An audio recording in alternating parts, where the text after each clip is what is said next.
Сәлеметсіздер ме? Өткен бөлімде біз математикалық модельдеуді қарастырған болатынбыз, яғни формализация ұғымын тоқтадық, теңдеулер, сандық әдістерді қарастырдық. Ал бүгінгі тақырыбымыз модельдеу алгоритмдері мен бағдарламалық құралдар. Қазіргі тау кен ісіндегі модельдеу ол зерттеу мен жобалаудың ажырамас бөлігіне айналды. Модельдеу арқылы инженерлер мен ғалымдар нақты өндіріс басталмай тұрып, жүйенің қалай әрекет ететінін, қай жерде әлсіз аймақ бар екенін алдын ала анықтай алады. Бұрын бұндай есептеулерді қолмен жүргізу көп уақытты қажет ететін. Ал қазір Flag3D, RockScience сияқты заманауи бағдарламалар геомеханикалық және геологиялық процестерді дәл сипаттап визуалды түрде көрсете алады. Осы бағдарламалар инженерге қауіпсіздік, тиімділік және үнемділік тұрғысынан ең қолайлы және шешім қабылдауға оңтайлы болатындай мүмкіндік бере алады. Яғни модельдеу болашақты көруге мүмкіндік беретін цифрлік құрал десе де болады. Модельдеу алгоритмінің өзіндік мәні бар. Модельдеу алгоритмдері ол физикалық құбылыстарды математикалық және есептеу ережелер арқылы сипаттайтын жүйе. Басқаша айтқанда, бұл табиғаттағы нақты процесті компьютерде қайталап көрсету тәсілі. Алгоритмдер жыныс қабаттарының деформациясы, қысым таралуы, жарылыс толқындарының әсері немесе сұйық қозғалысы сияқты күрделі процестерді сипаттай алады. Модельдеу процесі бірнеше кезеңнен тұрады. Біріншісі ол мәселені физикалық моделін анықтау, екіншісі теңдеулер мен шекаралық шарттарды жазу, үшіншісі есептеу әдістерін таңдау, мысалы соңғы элементтер әдісі болуы мүмкін, төртіншісі компьютерлік есептеу мен визуализациялау.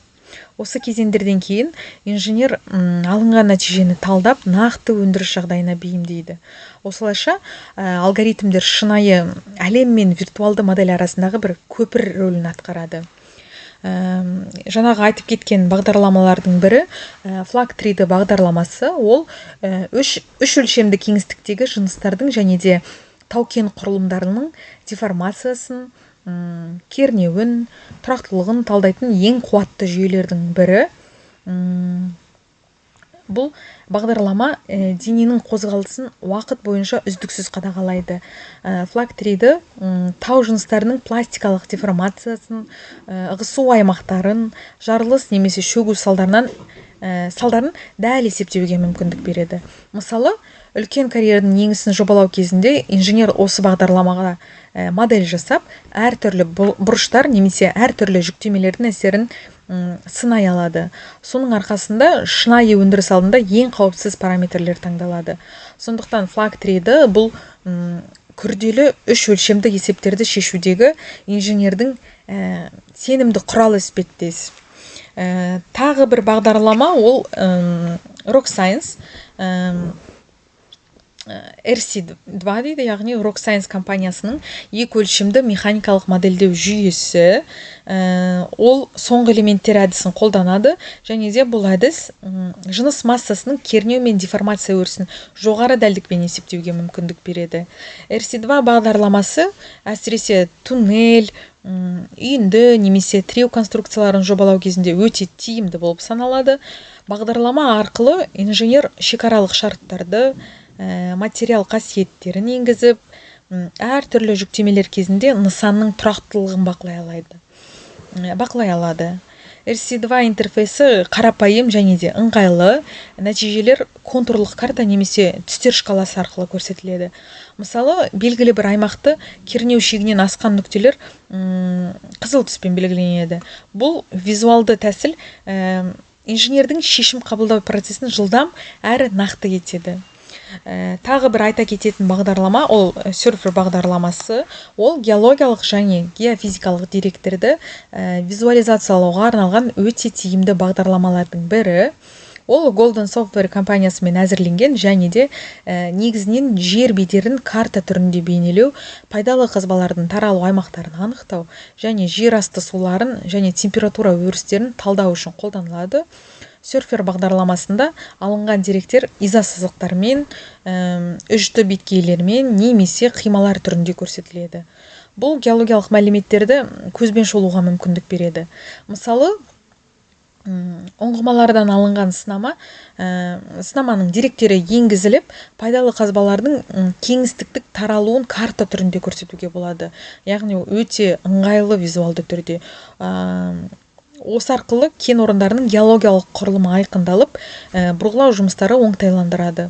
Серфер бұл визуалды талдау арқылы шешім қабылдауға арнаған интуитивті құрал.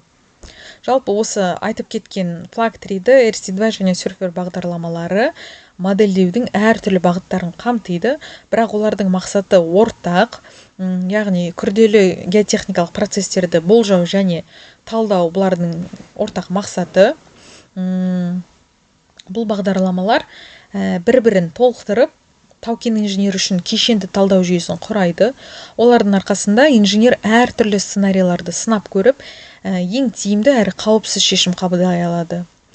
Бүгінде осы құралдардың көмегімен карьера еңістерінің бұрышы, тіреу құрылымдарының беріктігі, жер асты қазбаларының орнықтылығы сияқты көптеген мәселелер жоғары дәлдікпен шешіледі.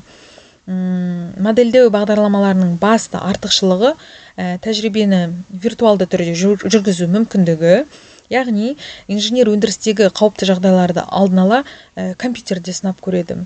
Яғни осы бағдарламалар көмегімен алынған нәтижелер уақыт пен қаржыны үнемдеп қана қоймай, экологиялық және техникалық қауіпсіздікті де арттыра түседі. Осылайша модельдеу бағдарламалары қазіргі заманғы тау-кен инженериясының ажырамас бөлігі және де сандық ойлаудың басты құралы болып табылады. Жалпы біз бүгінгі бөлімде модельдеу алгоритмдерінің мәнін, олардың жұмыс істеу логикасын және де Flag3-ді, RC2, Surfer сияқты негізгі бағдарламалардың қолдану ерекшеліктерін қарастырдық. Келесі бөлімде біз модельдерді верификациялау және валидациялау, дәлдігін бағалау тақырыбын қарастыратын боламыз. Сау болыңыздар.